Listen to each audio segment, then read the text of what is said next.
नमस्कार। जन्म कुंडली के जिस भाव में ग्रह बैठते हैं वहां तो अपना प्रभाव वो देते ही हैं, साथ ही जन्म कुंडली के जिस भाव में उनकी दृष्टि पड़ती है वो वहां भी अपना एक प्रभाव डालते हैं। प्रिय दर्शकों, जन्म कुंडली के सभी ग्रह, चाहे वो सूर्य चंद्रमा हो या राहु केतु हो, इन सबों को एक विशेष दृष्टि प्राप्त है। आज हम जानेंगे कि जन्म कुंडली में उपस्थित विभिन्न ग्रहों को कौन कौन सी दृष्टियां प्राप्त हैं। जन्म कुंडली में उपस्थित ग्रहों को दो भागों में बांटा गया है, एक पाप ग्रह, दूसरे शुभ ग्रह। सूर्य, मंगल, शनिदेव और राहु, इन चारों को हम पाप ग्रह की दृष्टि में रखते हैं। ये क्रूर ग्रह माने जाते हैं, अतः अपनी महादशा और अंतरदशा में काफी कठिनाइयों और परिश्रम के साथ फल की प्राप्ति कराते हैं और इनकी दृष्टियां भी उसी तरह विच्छेदात्मक प्रभाव डालती हैं। इसके विपरीत चंद्र, बुध, शुक्र, गुरु और केतु ये शुभ ग्रह माने गए हैं। हालांकि केतु के बारे में भी कहते हैं कि यह पाप ग्रह है, परंतु फिर भी इसे शुभ ग्रह की ही श्रेणी में रखा गया है। तो ये शुभ ग्रह अपनी दृष्टि जहां जहां भी डालते हैं उन स्थानों पर या उन स्थानों से जुड़े फल एवं कार्यकत्व की वृद्धि बहुत मधुरता पूर्वक करते हैं, यानी कहें कि आसानी से उन चीजों का फल जातक को प्राप्त हो पाता है। सर्वप्रथम मैं ये बताना चाहूंगा कि सूर्य, बुध, चंद्र और शुक्र, इन चारों ग्रहों को सिर्फ एक दृष्टि प्राप्त है, सातवीं दृष्टि। ये जिस भाव में बैठेंगे वहां से सप्तम भाव पे इनकी दृष्टि जाएगी। उदाहरणार्थ, सूर्य अगर प्रथम भाव में बैठे हैं तो उन्हें सिर्फ एक दृष्टि प्राप्त है जो कि उनके सप्तम भाव पर जाएगी। सूर्य की दृष्टि कुछ हद तक जलाने का काम करती है।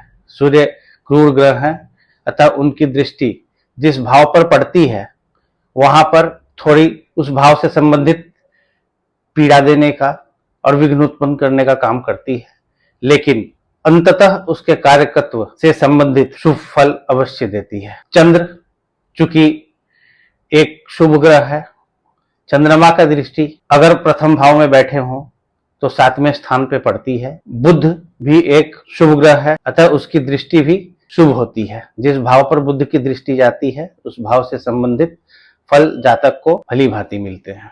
साथ ही जैसा कि मैंने बताया था, शुक्र दैत्य गुरु हैं और शुक्र ऐश्वर्य है, शुक्र भोग है, शुक्र लग्जरी है, शुक्र संपन्नता है। शुक्र की भी एकमात्र सातवीं दृष्टि जिस किसी भी घर पर पड़ती है वो एक शुभ प्रभाव उत्पन्न करती है। उस भाव से संबंधित और उस भाव के कारकत्व से संबंधित अच्छे फल जातक को प्राप्त होते हैं।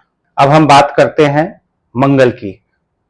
मंगल को दो दृष्टियां प्राप्त हैं, सातवीं और आठवीं, यानी जिस ग्रह जिस भाव में मंगल देव बैठेंगे उनकी दृष्टि वहां से चौथे स्थान पर, उसके बाद सातवें स्थान पर और आठवें स्थान पर आएगी।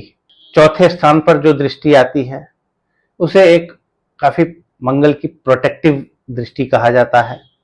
हालांकि है तो ये क्रूर ग्रह, काफी चीजों में क्रूरता तो खैर अपना जो स्वभाव है वो कोई ग्रह छोड़ेगा नहीं, लेकिन अंततः उसकी परिणति अच्छी होती है। सातवीं दृष्टि और आठवीं दृष्टि दोनों में सफलता तो मिलती है, लेकिन हाँ, विघ्न के साथ, परेशानी के साथ, क्रूरता के साथ। अब हम शनिदेव की बात करें। शनिदेव की दृष्टि को विच्छेदात्मक दृष्टि कहा गया है। शनिदेव जिस भाव में बैठते हैं वहां से तीसरे, यानी प्रथम भाव में यदि बैठे हैं, तीसरे भाव में दृष्टि डालेंगे, उनकी सातवीं दृष्टि सप्तम भाव पर पड़ेगी और आखिरी दृष्टि दशम भाव पर पड़ेगी। ये तीनों दृष्टियां विच्छेदात्मक होती हैं, यानी कि शनि की दृष्टि में ऐसा है जो आप चाहेंगे वो होगा, लेकिन जब शनिदेव चाहेंगे तब, यानी विलंब विलंब होना ही है, परंतु उन चीजों की जातक को प्राप्ति भी अवश्य होती है। शनिदेव देते हैं लेकिन थोड़े धीमे के साथ। पहले तो आपको उस चीज का सुपात्र बनाते हैं, और यदि आपके कर्म सही हैं, आप गलत नहीं हैं, आपने किसी के साथ गलत नहीं किया, आप सात्विक हैं, तो शनिदेव आपको भर भर के देते हैं। मैंने अपनी पहले की वीडियो में भी कहा है कि देने पर अगर आ जाएं तो शनिदेव से ज्यादा आपको कोई दे ही नहीं सकता। इसीलिए शनिदेव की दृष्टि जिस भाव पर जाती है, विच्छेदात्मक होने के कारण, विलंबपन कराने के बावजूद भी उन चीजों की प्राप्ति आपको होती है। अगर आपके जन्म कुंडली में शनि की प्लेसमेंट अच्छी है तो ये सारी चीजें आसानी से होंगी, और अगर शनिदेव की प्लेसमेंट थोड़ी प्रतिकूल है तो फल में अंतर हो सकता है। उसके अलावा आते हैं हम गुरुदेव पर। गुरुदेव की दृष्टि को अमृतमयी दृष्टि कहा गया है।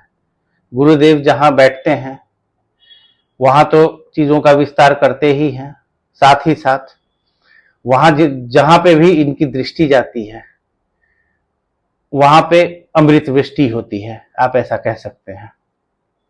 गुरु की दृष्टि पंचम भाव, सप्तम भाव और नवम भाव पर पड़ती है, यानी आपकी जन्म कुंडली में गुरुदेव जहां भी बैठे हैं वहां से गिनकर पंचम भाव, सप्तम भाव और नवम भाव पर गुरुदेव की दृष्टि होती है। और जैसा कि मैंने कहा कि काफी शुभ और अनुकूल फल प्रदान करते हैं गुरुदेव वहां जहां उनकी दृष्टि जाती है। यानी कि मैं इसे दोबारा कहना चाहूंगा कि आप ये मान सकते हैं कि वहां पे अमृत वृष्टि होती है गुरुदेव की दृष्टि के रूप में। अब बात करेंगे राहु केतु की। तो राहु और केतु दोनों को पंचम, सप्तम और नवम दृष्टि प्राप्त है। राहु एक क्रूर ग्रह है, अतः इसकी दृष्टि भी क्रूरता भरी होती है। राहु की दृष्टि पंचम, सप्तम और नवम। और हां, जितनी आसानी से हम बाकी ग्रहों का फल कथन कर सकते हैं उतनी आसानी से राहु की चीजों को, राहु के फल को प्रेडिक्ट नहीं किया जा सकता है। राहु एक माया है, राहु छल है, और मायावी कब अपना भेष कैसा बदलेगा और मायावी कब कैसी माया करेगा ये बता पाना मुश्किल होता है। ज्योतिष शास्त्र के कई मर्मज्ञों ने ऐसी बात कही है। फिर भी अगर आपके जन्म कुंडली में राहु अच्छे बैठे हैं तो आपको लाभ भी पहुंचाते हैं। अब बारी आती है केतु की। केतु की दृष्टि, जैसा कि मैंने बताया था कि केतु मोक्ष के कारक हैं, केतु पंचम, सप्तम और नवम भाव पर दृष्टि डालते हैं। और अगर केतु आपके कुंडली में अच्छे हैं तो मिला जुलाकर उनका फल भी अनुकूल ही रहता है। ये हमने देखा ज्योतिष के फल कथन में ग्रहों के द्वारा पड़ रही दृष्टियों का बहुत ही महत्व होता है। इसीलिए आज मैंने आपको संक्षेप में ये बताने की कोशिश की कि किस ग्रह की दृष्टि कैसी होती है और किन ग्रहों को कौन सी दृष्टि या दृष्टियां प्राप्त हैं। आगे हम एक और विस्तृत चर्चा करेंगे इन ग्रहों को दृष्टियों से संबंधित। अभी मैं आपको चीजों को शुरुआत में संक्षेप में बताने की कोशिश कर रहा हूं ताकि जन्म कुंडली के जो बेसिक्स हैं, जन्म कुंडली अध्ययन में जो मूलभूत चीजें हैं वो आप समझ पाएं। आगे भी मैं जन्म कुंडली अध्ययन से संबंधित महत्वपूर्ण जानकारी लेकर शीघ्रतिशीघ्र आपके सामने उपस्थित होने की चेष्टा करूंगा। तब तक के लिए नमस्कार।